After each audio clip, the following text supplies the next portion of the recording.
lah, Isnin pertama kedua. Beberapa bulan yang lalu, bulan 10 ke kalau tak silap saya. Pukul 6 petang dia hantar mesej kat saya. Ustaz, malam ni kuliah on ke?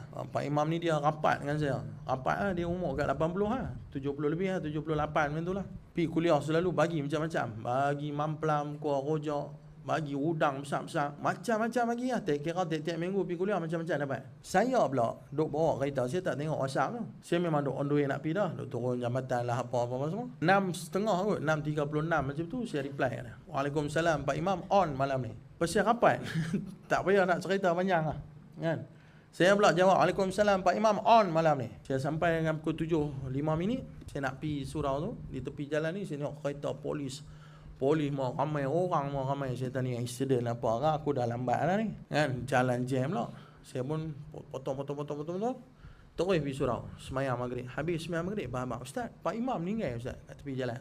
Dia keluar, bila saya reply mesej dia, habaq bini dah ni, Ustaz nak main ni, hampir siap cepat. Bini dah pun siap, dia pun siap, naik kereta pusing keluar kat depan rumah nak pergi surau, kena heart attack.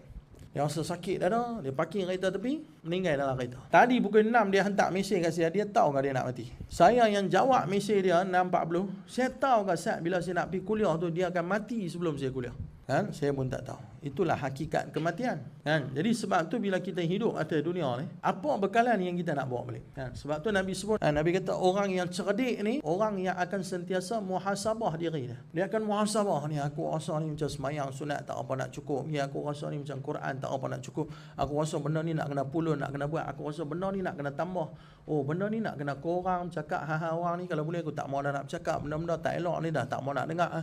Dia kena sentiasa muhasabah diri dia, dan dia sentiasa kena mempersiapkan amal dia supaya dia mati dalam keadaan husnul khatimah. Dia mati dalam keadaan mendapat keredaan daripada Allah Subhanahu wa taala.